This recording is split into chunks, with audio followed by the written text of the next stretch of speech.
CoChess.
Hello.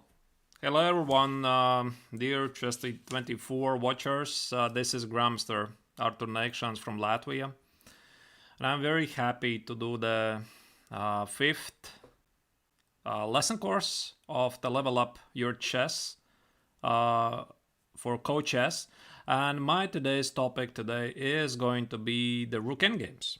Right, so I have a beautiful 1 hour with you.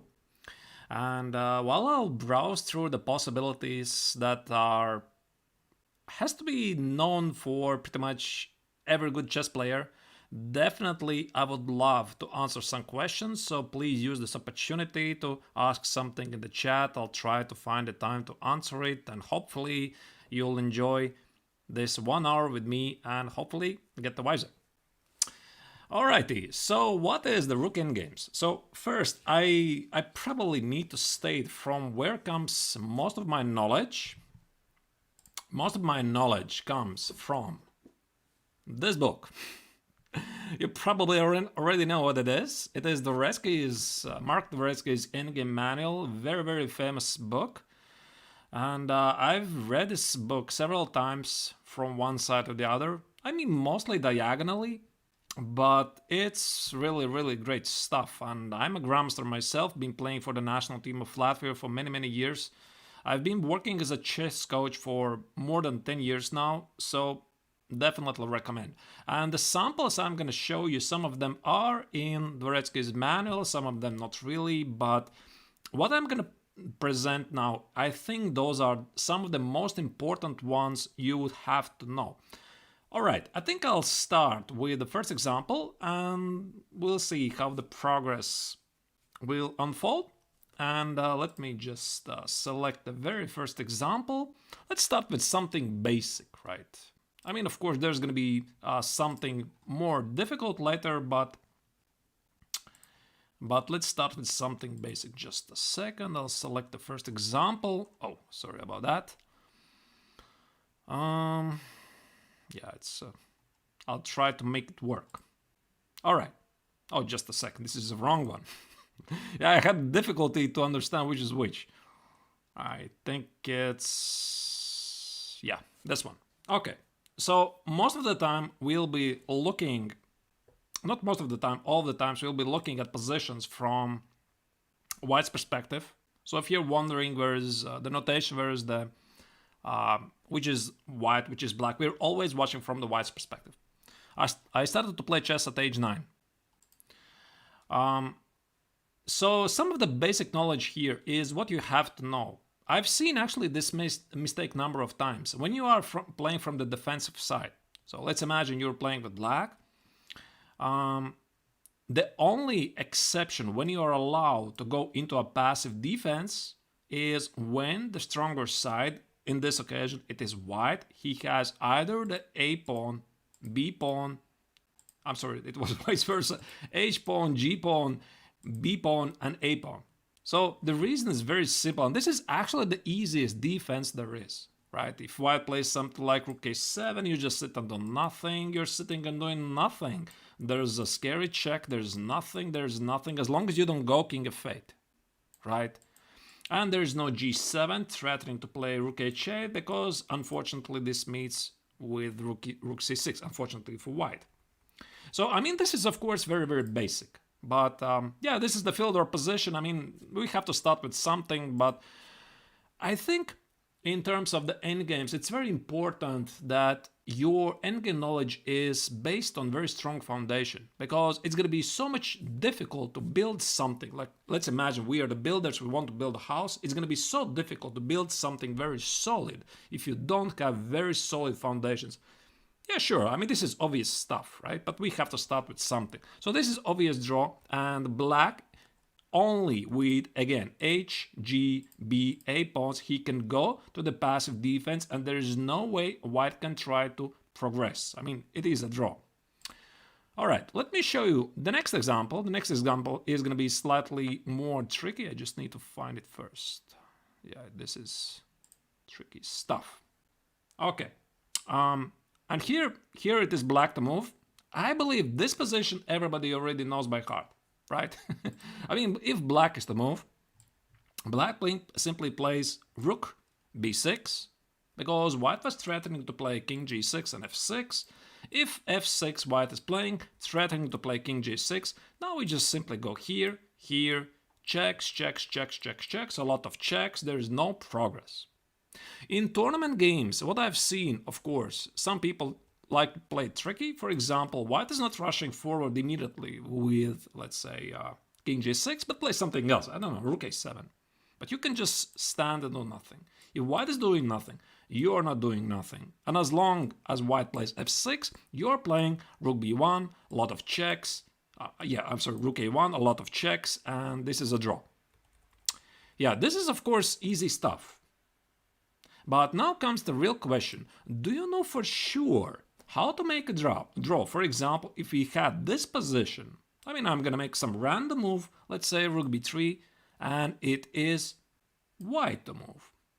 Now, what do you do now? Because obviously now Rook B6 check. Now this is a very bad mistake. Like I mentioned in the previous example, you cannot simply go to the passive defense, which applies only for H, G, BA pawns. That's it, nothing else. And why is that? The reason is very simple. Either rook h1 immediately or rook a7, doesn't matter. Rook here, here, and this is the major difference. So white simply wins the game. All right, I mean, again, this is probably obvious. So, but the question is, how do we make a draw here? And many players, at least at club level, I've seen them fail. So there's a number of ways how you can draw this, but the most accurate way and the best way is put the rook behind. Maybe this is quite difficult. So the point is revealed after, let's say, rook a8 check, king e7, white cannot play f6. Right? Because the rook is protecting the f6 square, and after rook a7 check, king f8, you are retreating back. And now comes the super important moment. Hello there, John Adams. Yeah, you're absolutely right. If white tries to block the checks with the rook, I mean, in most of the occasions, you can simply trade the rooks and it is a draw. Yeah, that's nicely spotted there. But this is now extremely important position. And when I'm teaching my students, I like to refer to this position as the long side and the short side. So what is the long side and what is the short side? In a simple way, this is the long side and that is the short side. And now if you don't have really excellent knowledge, where should you go? I mean, do you know? If you don't, it's going to be like tossing a coin. I mean, you cannot base this decision just based on feeling. But there is a very simple rule. When you're faced with such a decision, always choose the short side. There's going to be a reason. First, let me show you what is going to happen after king e8, check, and here. And seemingly, it's nothing.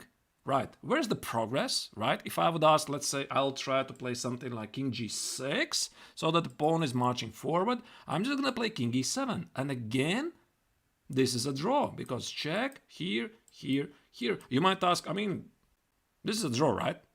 No, it's not a draw. It's losing because after rook a8 check, king d7, we reach this very important position. F6, rook takes on f6, I believe it's with a check maxless. No, long side is not a draw. Long side is losing. This is what I call a triangle.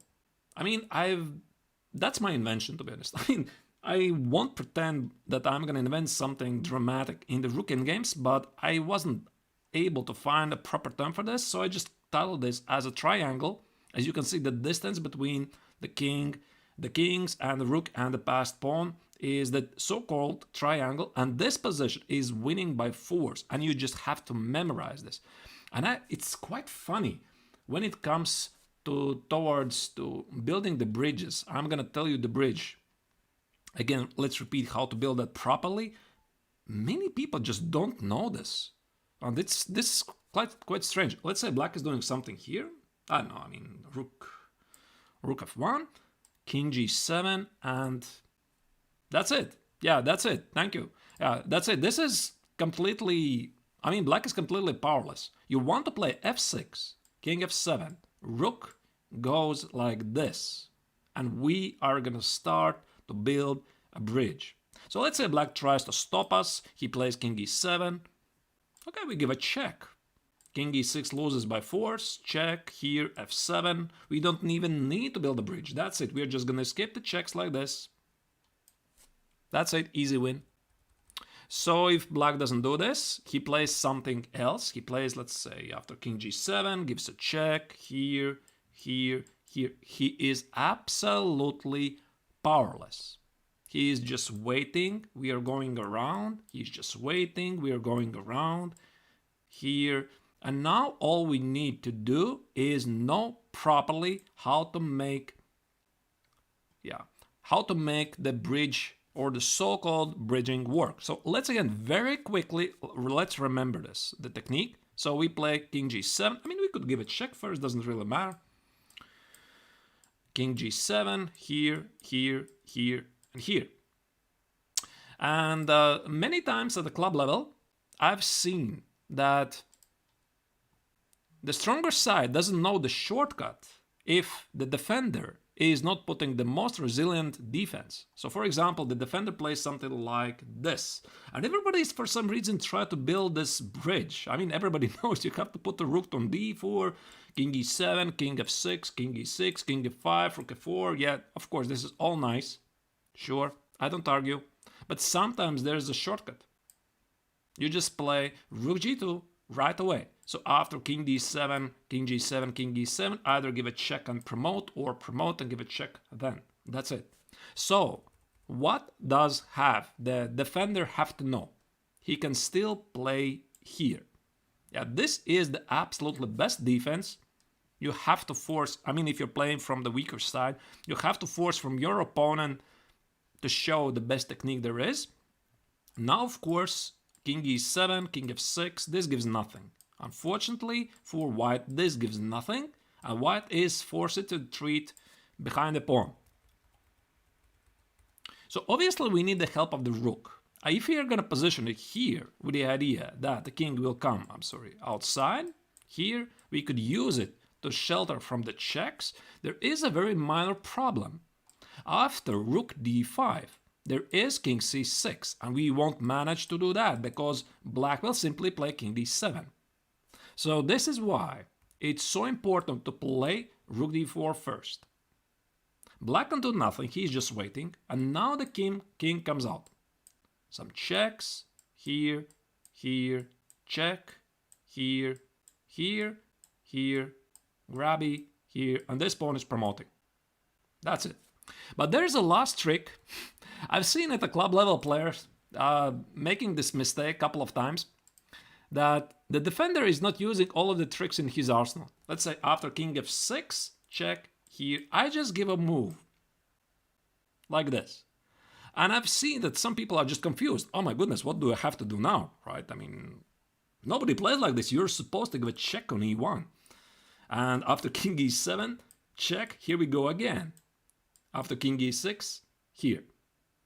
Now we just improve the bridge. It's so simple. Yeah, rook d5, rook f5, or rook e5, rook f5, king f6, that's it. Our pawn is promoting. And if black tries the other trick, let's say here he plays king c6, stopping rook d5, because rook d5 would be a big mistake.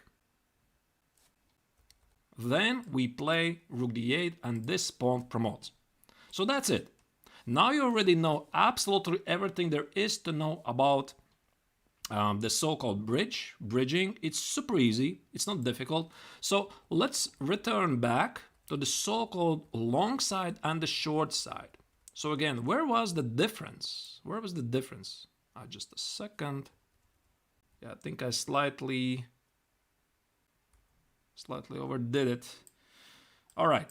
So where's the difference? So we already understand. So this position is the so-called triangle, which leads to the bridging, which leads again to checkmating with the rook.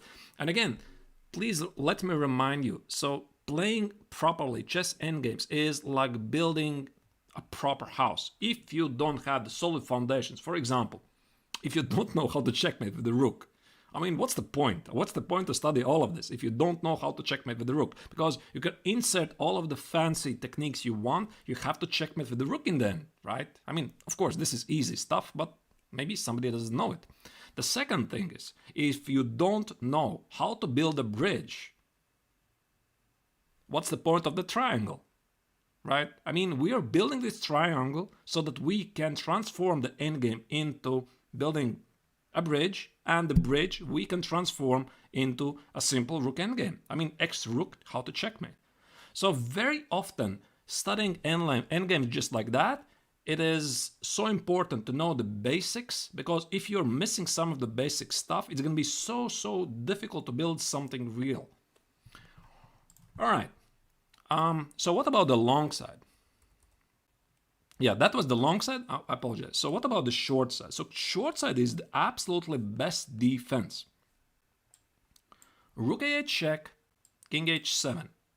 So now you might ask, wait, I have two options here. So I could play king e6, push the pawn forward. But after king g7 is the same idea. And now you start to appreciate. Now you start to appreciate the reason why you put the rook behind here on f3 and not somewhere else. Because you're essentially stopping this pawn to advance forward. So f6 is going to be easy draw, right? Check, check, check, check, check, easy draw. Everybody knows this. But this is more complicated. So after king f6, here, check. Here, king e6, king g7. All right, we get that. But what if we are building a triangle from this position? Not so easy, is it? Right? Because technically, as you can see, this is a triangle. But there is one very major difference. Here, at black's disposal is a lot of lines to give checks from the side to the white king. And this is a drawn position. So we just play rook a3. Black could play white. White could play something like, not sure what is the most tricky one, rook e8. And here is all you need to know is just one basic rule. And the basic rule is this. You never allow for the stronger side, put the king on f8 and the pawn on f7. That's it. You don't need to know anything else. And you try to keep the distance between the rook and the king at least 3 lines. 1, 2, 3. We have an extra, there it is, 4. I mean, it's more than enough. So 3 lines is considered to be the safe distance that we can safely check the king so that it cannot come and bother our rook. So let me show you some possible lines here. For example, rook a3. It doesn't matter what moves you are making here. Whatever. I mean, king e6, check here. All of this is irrelevant. Check here, here, here. If you need to give away a move, because again, Zugzwang is going to be quite an important motive of the endgames, you can use the king. You can just walk with the king. King h6, king h7, king h6, king h7. It's okay. Doesn't matter. However, it's quite dangerous for you to go rook b8, although technically that is still a draw. Because white could play rook a7 and your distance is still 3 lines. And that is okay, but this is just a wrong approach, although this is still drawing. So the correct approach is to move with the king, king h6, here.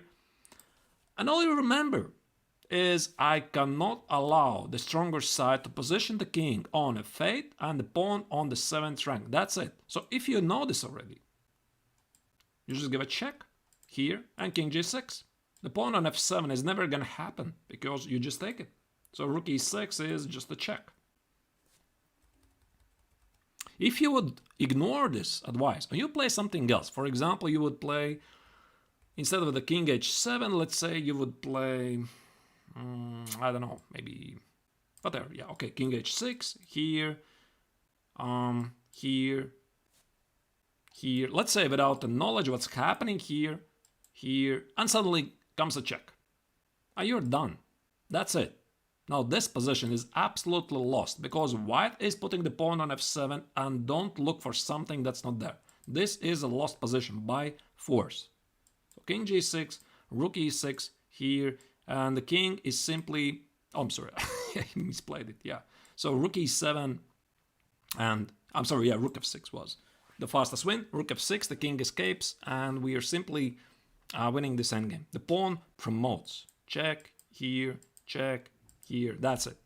Yeah, that's it. This pawn is promoting. There's no way of stopping it. All right, so at least we understand the difference between the short side and the long side. And I think it's also quite important when you're playing this from the stronger side, right? I mean, you're playing with white and you know that this is probably a drawn position. You can still try. because you already know what is the draw position, what your opponent should be aiming for, so you can just make circles around and around and around, and maybe, just maybe, your opponent will venture in the long side, and that's it. You can already show the correct technique. All right, let me show you more examples. I'll try to remember them. Yeah, it's quite confusing. Yeah, so about the bridge, I told you, triangle, I told you.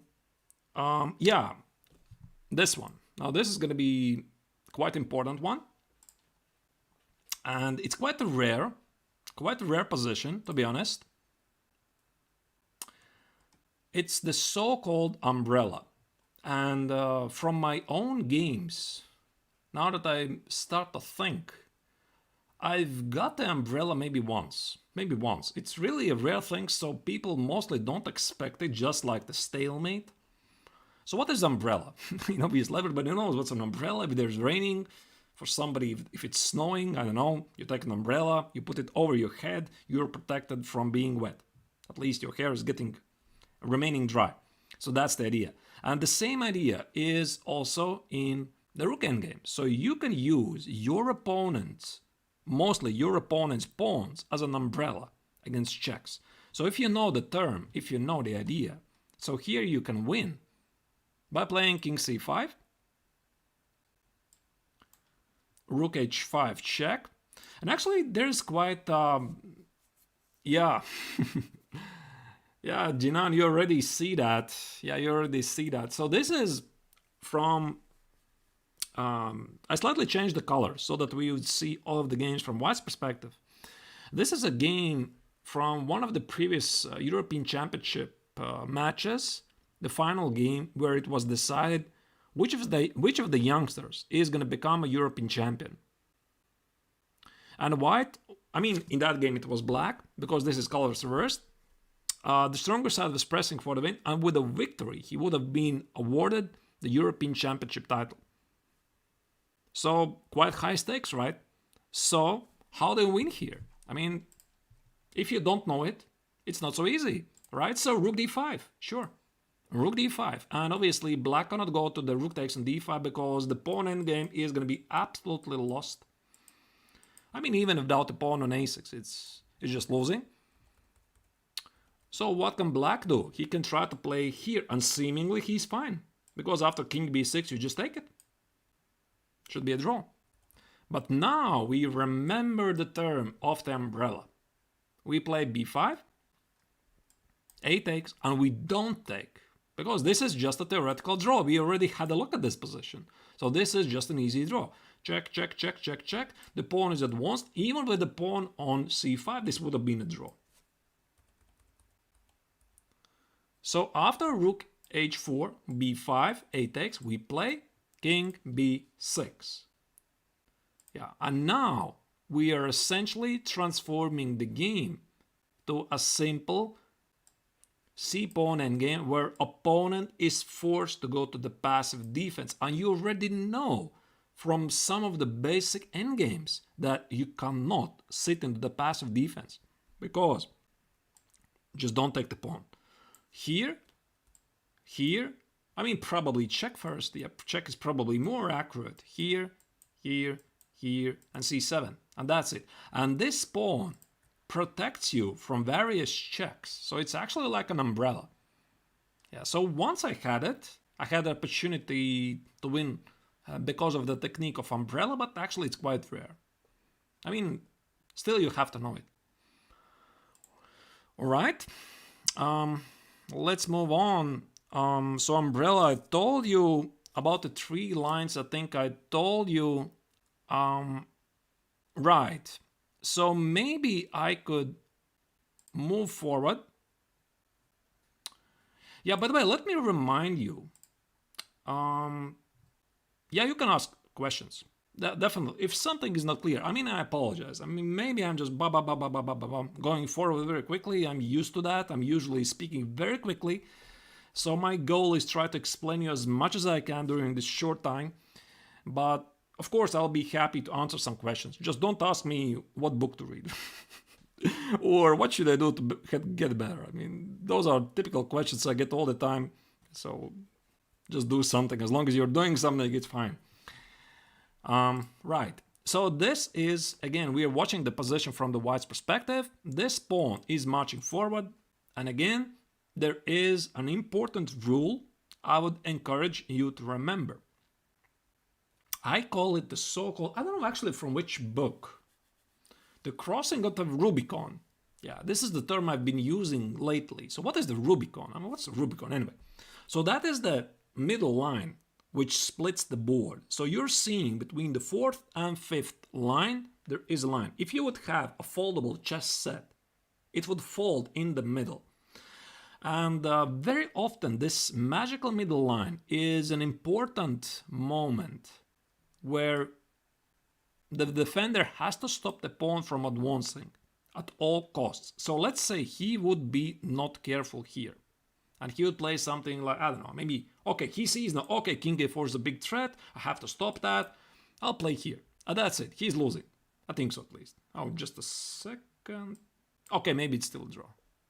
By some reason. Okay, because of king d7, rook c8. Okay, just wanted to show you the idea. So this is a wrong approach. After rook b8, king b4. Let's say black is doing nothing. So this is the rule. We are not having enough lines between the king and the rook. So at the moment, it's what? It's 3 lines between the pawn, and the king, depends on which moment, and the rook. So for example, I would do something else. I don't know, let's say king d5. No. Oh, wait a sec, I already made a move. Okay, so let's say king d5 here, here, here, here, check, check, here, here. And you should see that the king cannot progress. He cannot march forward, and he has to retreat back. So it's extremely important in these kinds of positions.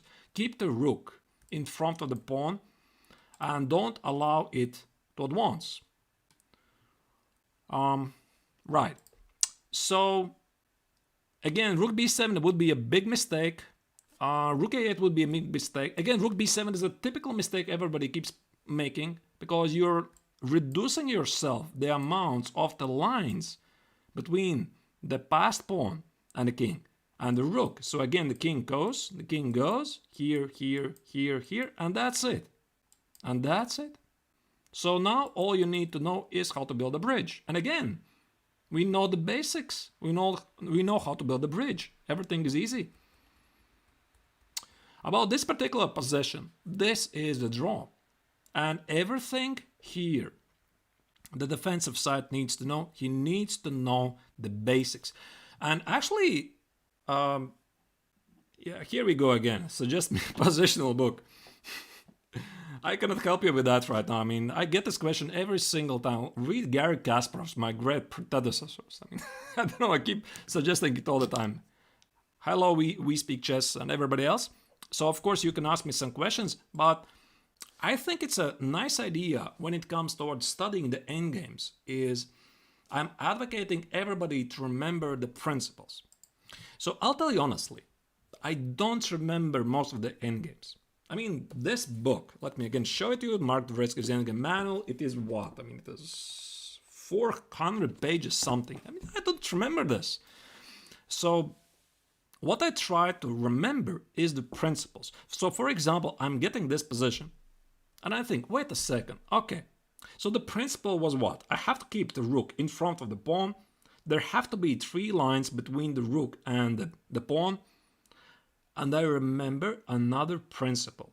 So where should be your king? So if I've read the book, I know the king always should be standing on the 5th or the 6th rank.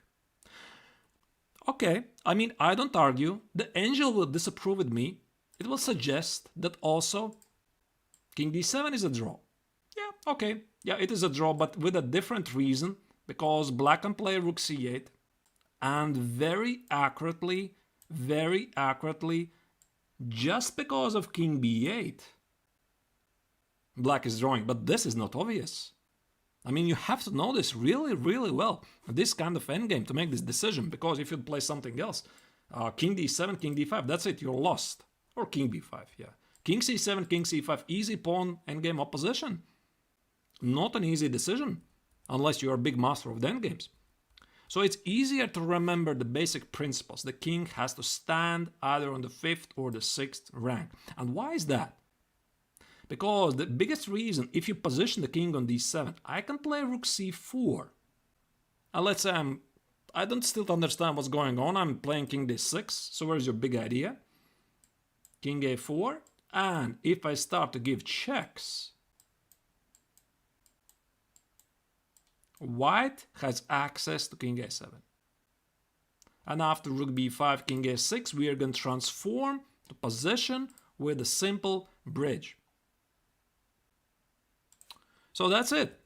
I mean, that's all you need to know. Why does the king need to stand on the 6th and the 5th rank to stop the rook c4? So if I'm going to play something like here, rook c4, just a second. I'll make some random move.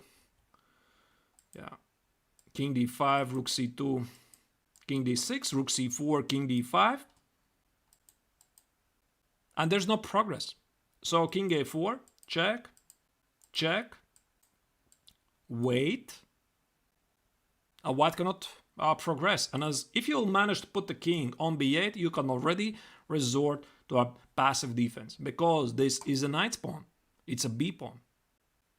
I hope I managed to explain this already. What do I do before a big chess game? Rajib, I prepare. I don't know, what do you do? Probably prepare, I imagine. Yeah, so here the king is cut off, and of course there are many tricks. So for example, the king could be cut off not by one line, there could be 2 lines. It could be cut off not only vertically but also horizontally. Now actually, yeah, this is quite dangerous. Sometimes cutting off the king horizontally is much more dangerous, especially in the rook endgames. So king d4, rook h5, b5, here, and the pawn is marching forward. And the black king can never come back. Right. More examples. What I would like to tell you about. Okay, this one. So let us switch to the pawn and to the rook endgames, where the pawn is on a7. I'll tell you honestly. When I was younger, and I wasn't really so acquainted with the rook endgames, I always thought that it's the most dangerous. I mean, it's the least favorable position for the stronger side.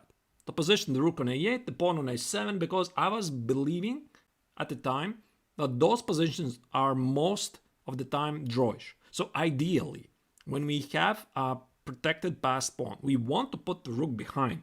So here, if I would have the opportunity, I would somehow like to swap those rooks, position the white rook on a1, somehow magically transport the black rook on a8, and that's it, I'm easily winning, right? But the situation is what it is. And the second favorable, according to my old knowledge, second favorable situation was I would like to position the rook on the side of the protected pawn. But, however, after studying the Red Endgame manual, I came to realize things are not so simple. If we are looking at this particular position, about the bishop at Tun Nguyen, we are going to talk only about rook endgames here. I'm sorry. I mean, this would have to be a different lecture about the bishops. I mean, it's a very long topic, so definitely I could explain you quite a lot, but not in the rook endgames, really. This position with the pawn on a7, it is a draw. And it's quite important to start with this position, because we start to realize, I mean, I could remove this pawn as well, doesn't really matter. So let's say I'm trying to win. The engine will say easy win. Yeah, you ask the engine, it says plus 2.42 here at chess24. However, there is no progress. Once the king touches the pawn, we give a lot of checks, check, check, check, check, check, check, and that's it. Let's say the king comes back, we are playing here, We can advance this pawn forward, gives us nothing. G5, G6 is absolutely nothing. So of course, not King G6 because we promote the pawn. That's it. There is a different position, and why it's so important. Let me find it. For example, this one. Now, this is the position you need to know. Yeah, I'm a Latvian grandmaster. Born and raised. So this is a winning position now. If you can try to create an F pawn or F, E, D, C pawn, I mean B pawn probably also is easily winning. This is a winning position. And why is that? Black is powerless for you to stop the pawn's advancement forward. So let's say I'm trying to stop you. A lot of checks, they don't matter, so we just skip that. F5, F6, and that's it. So King F6 is met by a check, and we promote. King H7 is simply F7, no help. And King F7 is Rook H8. And we win the Rook. Why this position is important? You wouldn't believe how many tragic comedies there have been in the Rook Endgames. You just open the book and check it out. Sometimes even very good grandmasters. I'll show you the next example, and I'll allow you to make the right decision. Now, Black just played H takes on G3. Based on what we already know, how should White proceed here? Does anybody know? Because, I mean, why it's important to study these endgames? Because you recognize where you can go or where you cannot go. And it's so easy to make a mistake, because if somebody is not thinking structure-wise, he's not recognizing a theoretical position, very, very easy to make a mistake. So what do you think? Any ideas?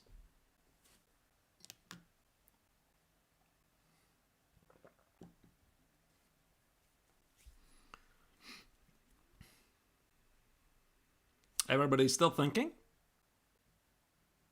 H takes on G3, I mean, right? Yeah, it makes sense, right? Doesn't it? Yeah, but why King takes on G3? I mean, do you understand why King takes on G3? Yeah, this example is in Dvoretsky's endgame manual. Of course, H takes on G3 and G4. G4, F takes, and it doesn't matter how many pawns you put there. I mean, okay, theoretically, now probably all of them are drawing, although I haven't checked really, because I could try to bring the king here, relieve the rook, trade the rooks, but probably as many pawns as I put on the G file, it's going to be a draw anyway. Haven't really checked. But this position is a draw, because again, G5, G6 is no progress, and as soon as the king will touch the pawn on A7 to relieve the white rook from his duties, you start to give checks. And that's it. So that's why the correct solution here, yeah, 3 pawns, 4 pawns, sometimes it doesn't really matter. Because sometimes positional gains are more important than material. So the correct solution here after H takes on G3 is King takes on G3. So let's say Black is waiting. Now, do you know what is the next move here?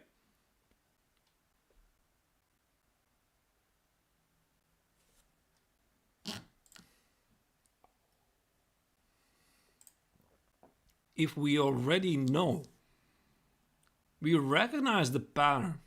Very often it comes down to recognizing the patterns. And I really still remember, I mean, there was this amazing game.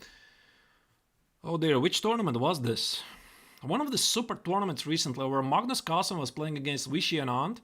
Yeah, right, you're right, H4. So Magnus Carlsen was playing against Vishy Anand, and Anand resigned quickly. Yeah, quickly resigned. I mean, I could try to set up here the position, and the reason is he simply recognized the pattern. So G takes has to be played because Rook takes on H4. We just go with the Rook and promote, and G takes, King H3, here, King h4, you cannot take. We just promote, and again, easy win, right? So it's all about recognizing the patterns. I could try to set up the position just based on the memory. So I apologize if it's not going to be very precise. Just a second. Should have done it before. So this particular position, just a second. I think the rook was here. Pawn was on d5. Somebody maybe already knows from which tournament this game was played. Should have copied it. I did not, so I apologize about that. So it's gonna take me some seconds to set it up. And king h2. I'm sorry, obviously not this one. And king f6. No, sorry.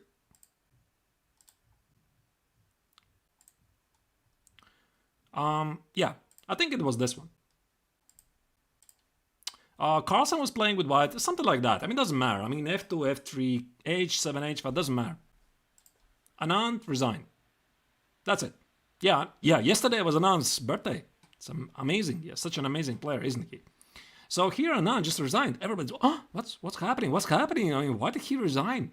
But grandmasters who have studied the endgame, they recognize this is an easily technical winning position. So they recognize the pattern, and this is it. So the idea is very simple, actually. So Carlsen played something like this. I don't remember. Yeah, this, and he resigned. Because the king will come here. It will come here. It will come here. So let me just make you a couple of moves. Doesn't really matter. Check, check, check, check, check. Nothing matters. Black is absolutely powerless to stop.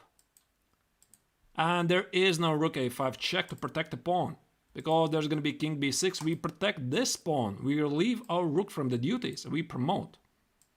And white is simply going to take. He is going to create either protected f or e pawn. And he knows with the pawn on a7 and rook on a8, he recognizes he's going to create this protected passed pawn on either the e or f file by force. And that's it. This is why Anand resigned. Although many people said he resigned prematurely. No, absolutely not. He just knew that for Carlsen this is piece of cake. All right. More examples. So one of the most important examples and techniques when it comes down to the Rook Endgames. Let me check what I haven't forgotten to mention anything. No, I think I mentioned everything. Is the appearance of the Zugzwang. And Zugzwang is something which is missed quite a lot of times. So what is a Zugzwang? Yeah, I don't know if in English there is such a term even. Everybody loves to use Zugzwang, Zwischenzug, whatever. The German language is such a lovely language to use various chess terms. So what's a Zugzwang? Zugzwang is when you have nothing to do. You cannot move, but you have to move. And unfortunately, unfortunately for the weaker side, you cannot just sit and do nothing. You have to make a move. Otherwise, very often some positions would be drawish, but since you have to move, you're losing. So Zugzwang is quite an important resource when it comes down to the endgames, and especially when it comes down to the Rook endgames. So we're looking at this position. There's probably more than one way to win this, but let's try to play h7.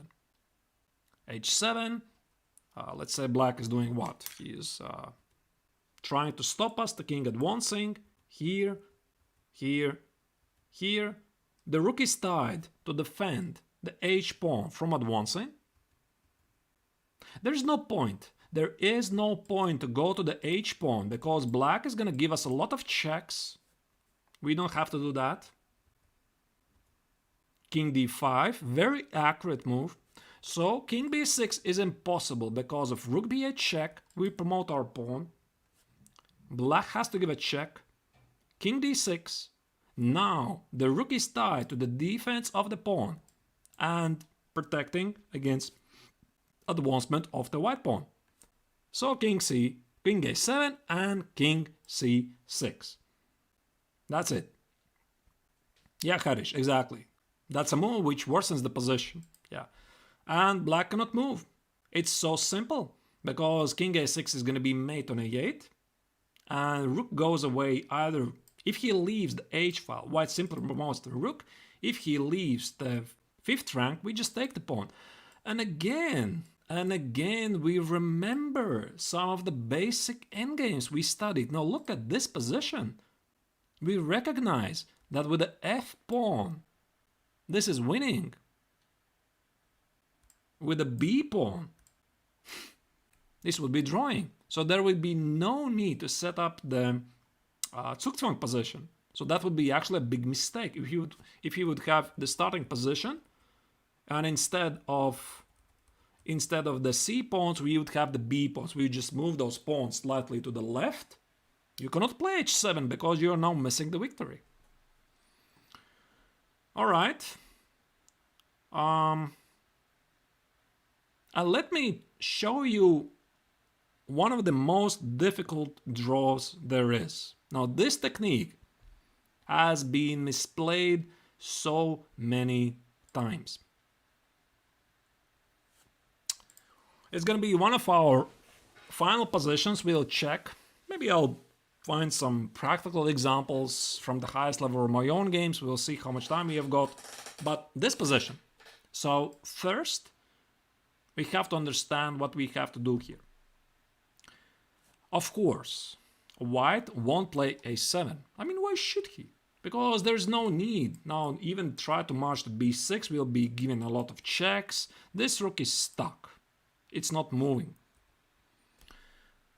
Ideally, our plan with white is try to position king here. Let's try to do this. Here, a lot of checks, checks. Let's say black is completely unaware what is the best idea. Try to defend. And that's it. Rook a8, rook c6, king b6. Let's say the king comes to help. Here, a7, a8, that's it. And you think, wait a second, where did I make a mistake? Let's check it. All right, okay, if that doesn't work, why don't I try to advance the king? Sure, king f7. I'll try to go here and king e7. And seemingly, I'll just make it here. No, it's wrong. Because now this is one of those rare exceptions when white can actually play a7, and this is winning. Because we'll play by force, rook h8. You can, this is a terrible spot for the king because you can neither go here in time or neither you can go here in time. You're just stuck in the middle. So any visits to the 6th rank is going to be met by check on the 8th rank. Let's say king d6 is just a check. Any king d7 idea is going to be met by a rook h8 and you cannot take. This is very, very important resource. And if we try to run back, it's still rook h8 and we promote or win the rook. So the question is, how do we draw? Does anybody know? Seemingly everything is lost. When you pay attention to this position, nothing is working. And you know, yeah, you have to know, otherwise you're going to be losing this all the time. This is a drawn endgame. Actually, quite an easy one. But it is paradoxical.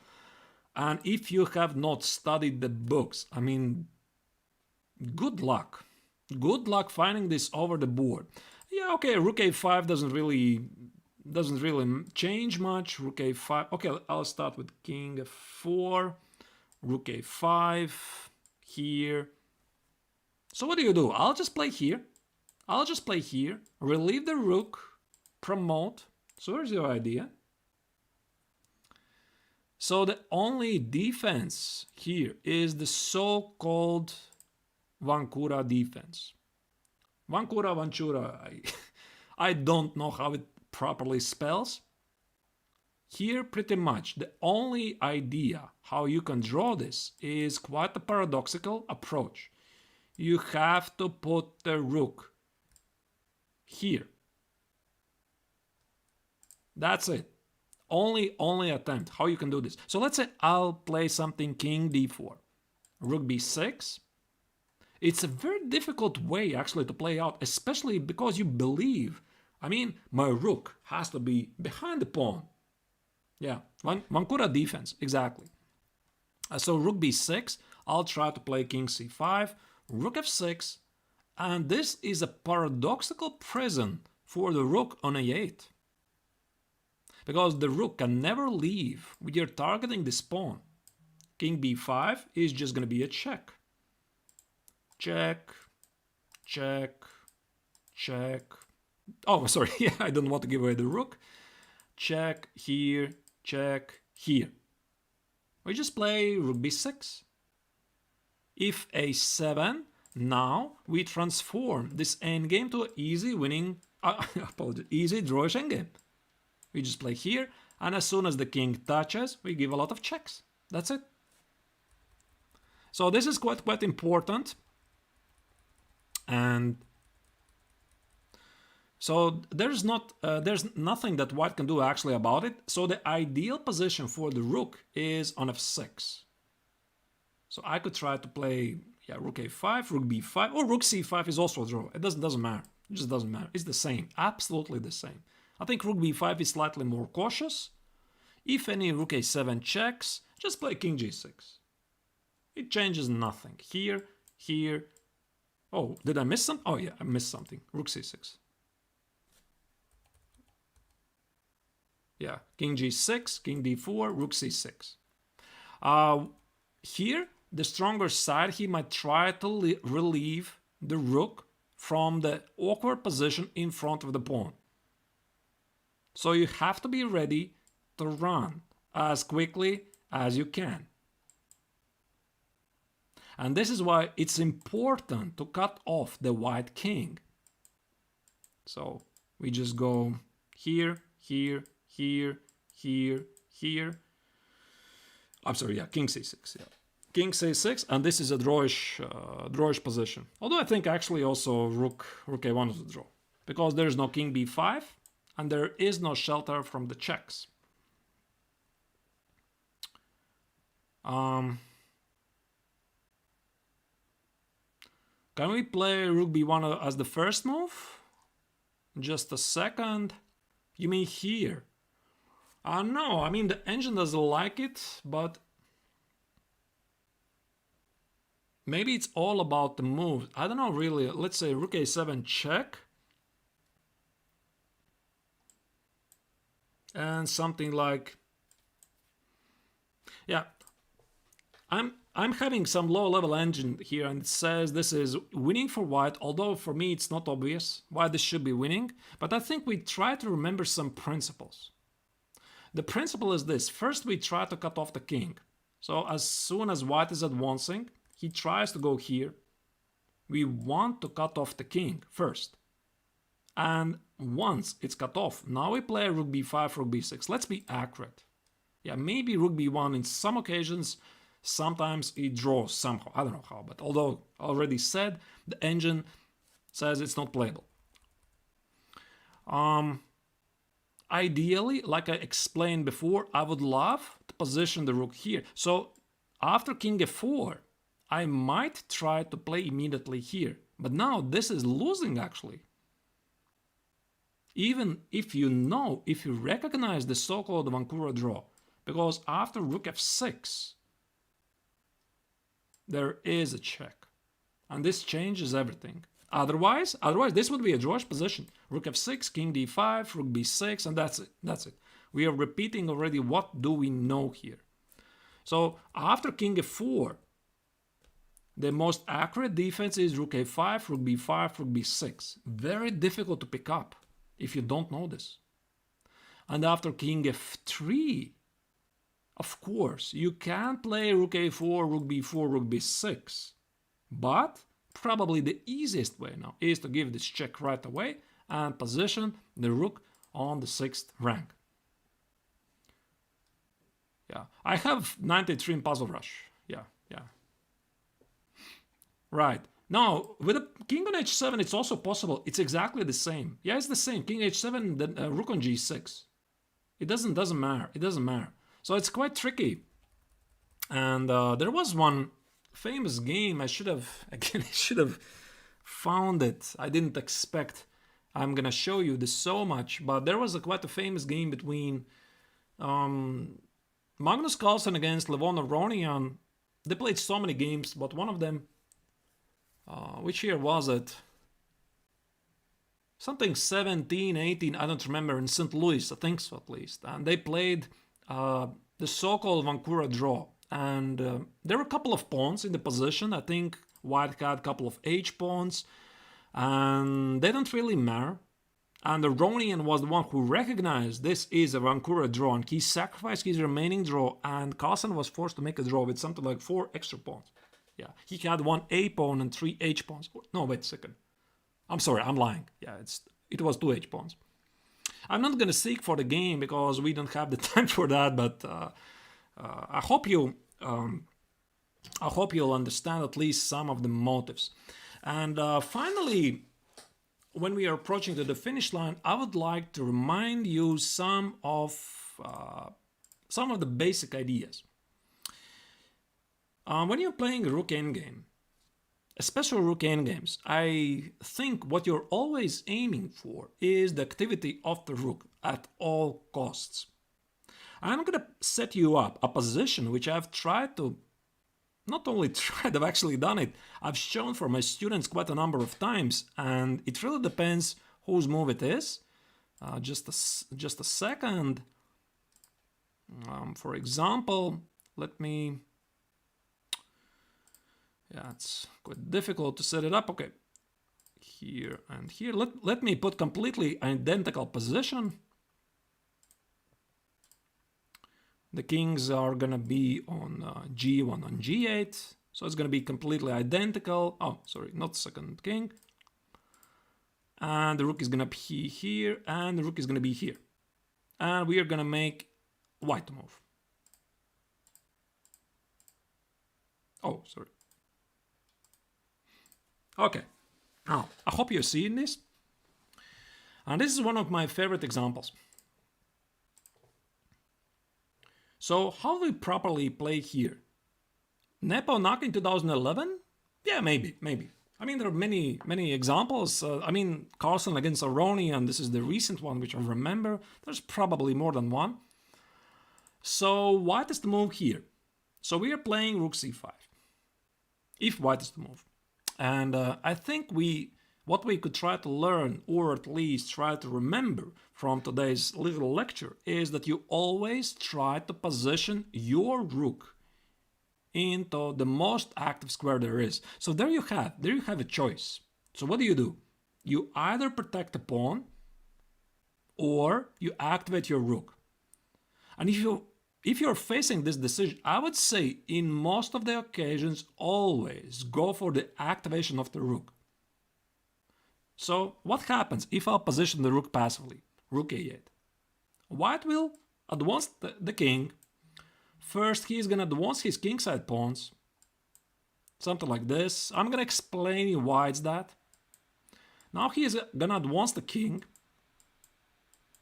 And most likely, this pawn, after something like rook f5, king b5, king b6, rook a5, most likely it's going to be lost. So once you realize that, okay, now I need to seek some activity, right? I mean, okay, this pawn is lost, I need to seek some activity, and it might be too late. It's as simple as that. So remember this just in time. So the correct defense after rook c5 is never go for the passive defense. Sacrifice the pawn if you have to. That is the golden rule for the Rook Endgames. Position the rook behind. Activate your king. And advance those kingside pawns as far as you can. So ideally, white wants to put the pawn... I'm sorry, not on a7, but... Oh, how do I remove this? Oh, my dear. So... Sorry about that. So ideally, white wants to position the pawn on a6 so that the king can come, try to relieve the rook of his duties and advance the pawn. So why it's so important here for the defender not only to position the rook behind the pawn but advance the pawns is that after something like here, yeah, I already misplayed it, g5, here, here. As soon as the white king will be departing the king side, you can try to take those pawns, retreat, if necessary sacrifice the rook for the protected pawn, and your pawns can go to the queens themselves. Thank you, Nagaraj. Thank you. Right, so again, I mean, this is obviously quite a big topic, and for example, in Dvoretsky's Endgame manual, this is covered huge. For example, a classical position at the king side, 3 pawns versus 3, and at the queen side, pawn on h6. Huge. I mean, something like 20 pages. So if you would ask me, do I remember? Do I remember every single analysis? I don't. I don't remember it. But what I remember is the principles. So for example, if I would position, let me put you at one more final position, which is a classic. Let's say put the pawn here, here, here. Black pawns are going to be f7, g6, h5. The pawn on a6, the rook on a8. The king on f3. King on f6.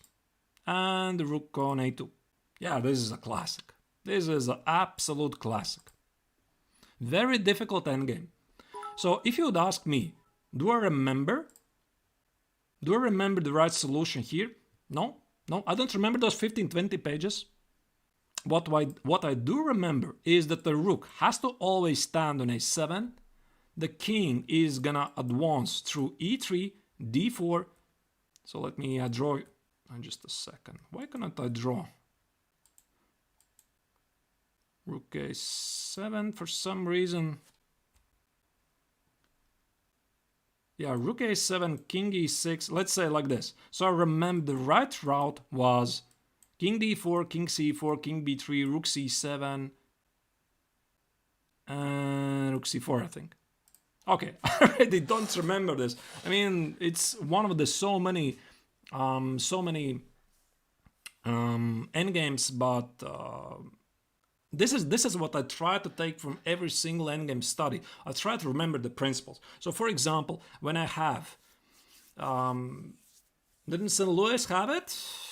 Yeah, maybe. I mean, this is quite a famous endgame. So from every single endgame, especially the Rook endgames, I try to remember the principles. So for example, I had this one of those starting positions. The king can go either to the short side or the long side. I already know. Always go to the short side. And for example, I didn't show you this example. We are playing a Rook endgame, F and H pawn. Extra pawns, F and H pawn. What is the right defense? I don't remember those many pages of analysis. I remember the principles. The principle is always put the rook in the furthest corner so that it can give a lot of checks, and always position the king in front of the most advanced pawn. And that's it. That's all I remember. And when it comes down to the actual game, for example, I have to find the solution, have those principles in my head. I remember I can do this, my plan is this, my opponent's plan is this. And then I try to make a puzzle together. I'm still thinking over the board, but those principles, they guide me. All right, guys, I think this is it. And our little session is over. So perhaps very, very short final questions, which I'll be happy to answer. I hope you like the content. And of course, CoChess is going to return with even more lectures. Hope you like that. I do have my own YouTube channel, also my Twitch channel. If you like that, you can find me. My username, this is my username. I just posted it. Yeah, that's my Twitch's username. On YouTube, I think it's this one. Just a second. I could have posted the links, but I'm pretty sure if you want, you can find it. I'm not going to spam you with the links, so if you want, you can find them. And I'm also available at the CoChess. Some very, very, very limited time, but if really somebody is looking for some help, I'm there. I'm there. You can find me. Some books for endgames for intermediates, like I mentioned, Mark Dvoretsky's Endgame Manual, 100 Endgames. Sure, yeah, also great. Yeah, thank you again. I hope that you're gonna pay much more attention to the endgame studies. I hope you appreciate this. So, have to finish. Take care, study the endgames, and enjoy the next content. And if you want to see more from me, please visit my Twitch channel. I'm streaming there pretty much every second day. Also, some educational stuff. Hope you like it and take care. All right.